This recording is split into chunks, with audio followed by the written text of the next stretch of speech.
Last time on the Alpha Male Universe. You're gonna mog them financially via your brand called Mogged. That is the mog. That is the pyramid of mogging. That's the full fucking circle, all of it. That's the full circle. And you know what? Oh my God, who the hell cares? Just to troll the world.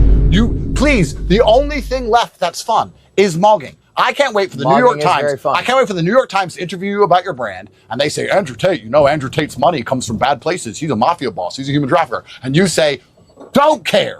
And we just mog them, mog the reporter, mog the fucking cops, mog the lawyers, mog everyone. Mog New York Fashion Week. This time next year, the biggest fucking runway show is going to be ours.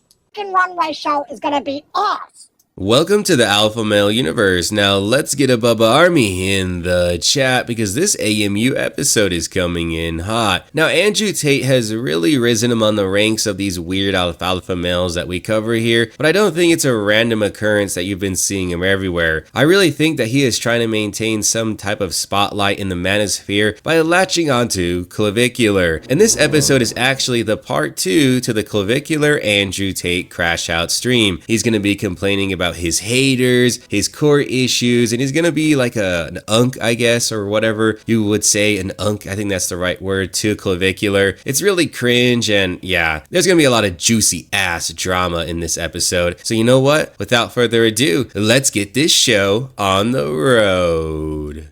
That does make sense. So because if one day, this accidentally becomes the biggest thing in the fucking world, just like you accidentally became the biggest thing in the world.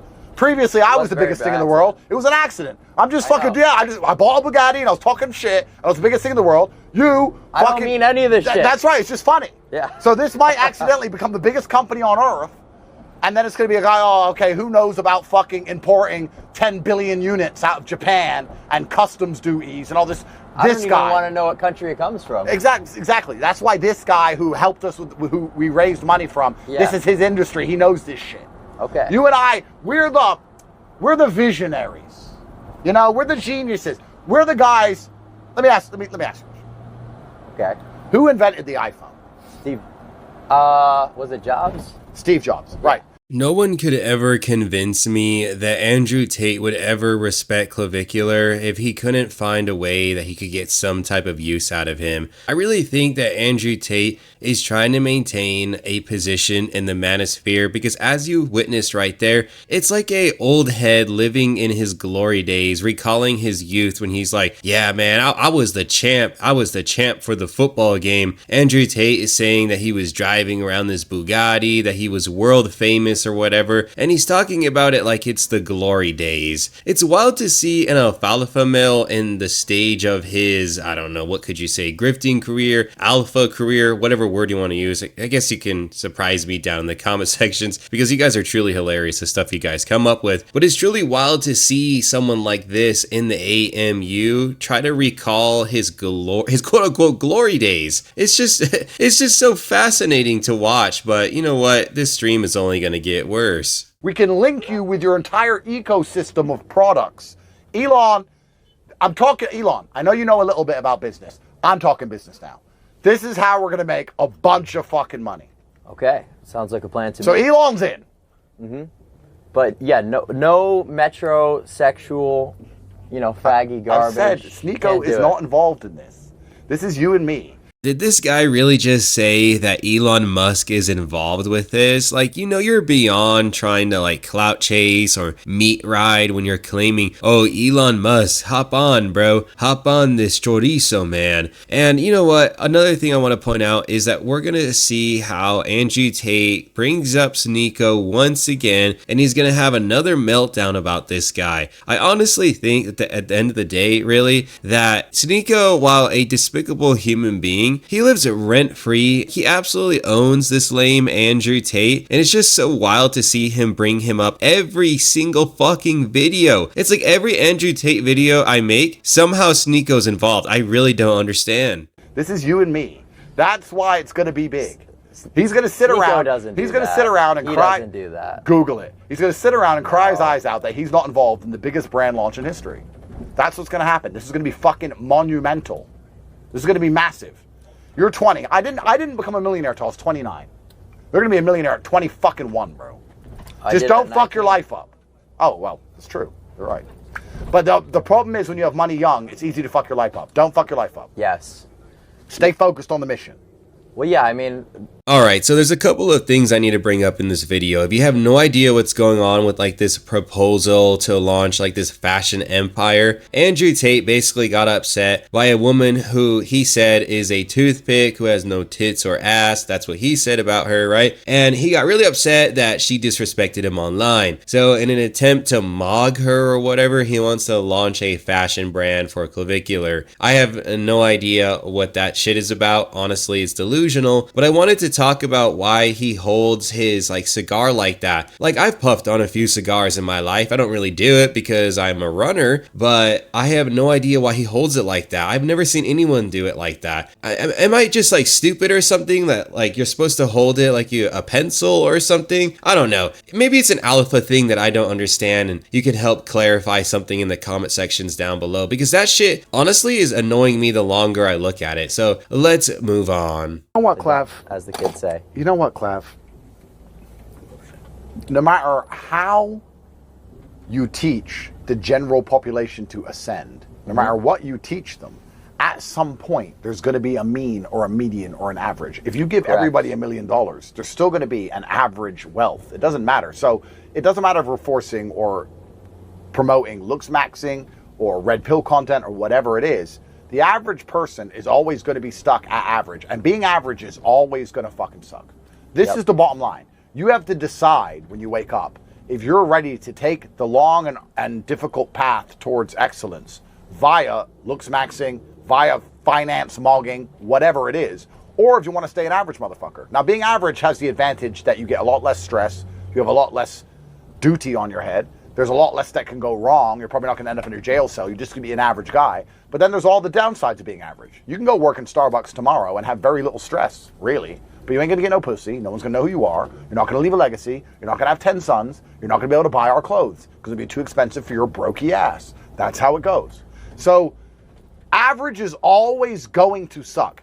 Average has always sucked. Unless you're at Starbucks and you say you're a spy sent from corporate, and that's... You've watched my stuff.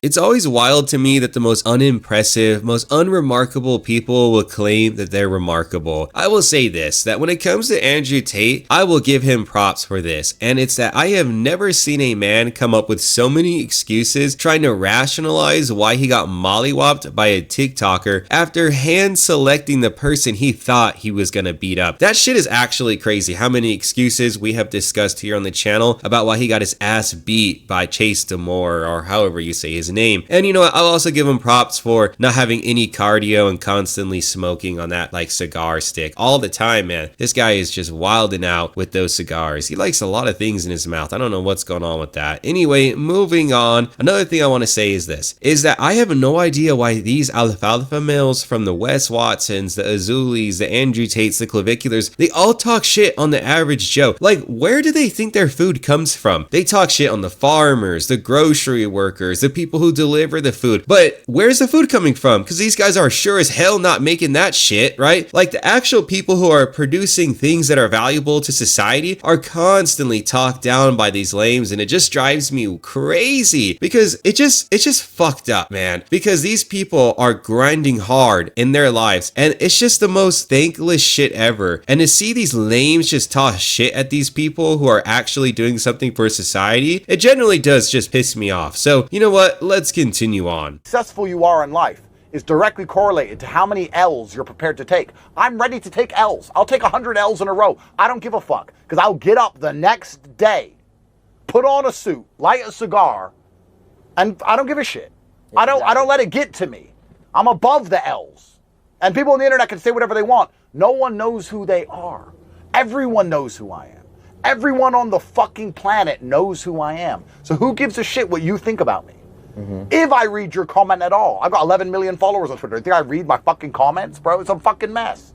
So average is death. It's always been death. up until March. Oh wow, how impressive. Putting on a suit and puffing another cigar. Like, doesn't that guy get tired of that shit? And I want to say this as well, is that he is 100% reading the hate comments. Like, he's always bringing up his haters, and that's another common tactic that we see here in the AMU. When an alpha male claims that the criticism or the hate is not getting to them, they'll say, I don't even read the comments. Nah, you're reading the comments. And I want to finish off with this, right, for this section of the video, is that I genuinely wish that when I pass, I am not really known, honestly, in history. I'm just known by the people who I had an impact on from my left to my right. And hopefully they can say that, you know what, I was an honorable person who made a positive impact on their life, and I just get scattered among the winds. And that was my story. I don't care to have statues made about me or be remembered or anything. Like, do you really think 100 years from now, anyone's gonna remember Andrew Tate or Clavicular? They're just another jester to be laughed at. Instead of it being the plaza, right? They're being laughed at online for social media. Investigations for bullshit that you didn't even fucking do.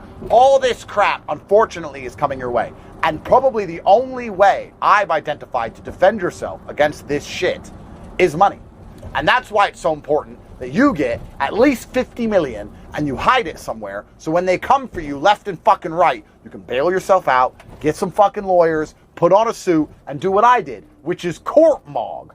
Okay. Court max. In and out of Romanian court maxing for 2 or 3 years until I ended up back in New York business maxing. Okay. You need money because you are going to become a target for the evil entities in the world because they want all the young men listening to them. Every time I hear this Matrix argument, it's basically an alpha male saying, I'm never taking responsibility. That's basically what it is. I'm tired of hearing the Matrix argument. It's the stupidest, most brain rot bullshit I constantly have to hear from all of these like alpha male guys. Like, it is so annoying to listen to. Like, Clavicular will probably sit here and say, oh, you know what? It was the Matrix that attacked me when I used a fake ID and asked people for substances in Arizona. Yeah, that's totally the Matrix attacking someone. Like, are there legitimately bad actors out in the game who have some type of agenda against people or systems? Of course there are. Now, is this happening with Clavicular? Get the fuck out of here. Oh my god. I'm so tired. I'm so tired of this bullshit. You know what? I'm gonna play one last clip. It's gonna be about them looking at the Statue of Liberty or something, and there's gonna be a surprise guest in the background, so be sure to look out for that. Up whenever. Funny that. Whenever you want. Yeah, funny that. Interesting you say that. I thought it was, like, your shit, you know, just being in Romania. Oh yeah, I got fucking wrecked, bro. But like, you know, they could kind of fuck with you in any country, you know, so it doesn't really matter where you are. If they want you, they get you. That's for sure. You know what I like about New York? It's old. Yep. Like, Dubai is beautiful, but it's so brand new. But this is so old. Think of all the people who dedicated their lives to building these buildings, and we don't even know who they are. No idea. Everyone knows who you are. But there's people, like, would you really climb up there with a screwdriver? I think this was like the perfect way to end the video, since there has been a theme by Andrew Tate and Clavicular to talk shit on the average Joe. Here in this clip, they talk shit on those who literally built the city of New York, but apparently Clavicular is more impressive than those people because he managed to get like 1 million likes on TikTok. Well, that's gonna be the video. Hopefully you enjoyed it, and you may have noticed the guy in the background was actually Alfonso, who was Wes Watson's former bodyguard. It is wild to see how interconnected all of these characters are in the AMU, in the alpha male universe, but it keeps getting crazier every episode, it seems. So I wanted to say a big thank you to everyone who makes this community happen. I really do appreciate you engaging with the content, and if you enjoyed it, please be sure to smash that like button. If you're new, consider subscribing and swing on by the community Discord. I'll see you in a future episode, guys. Later.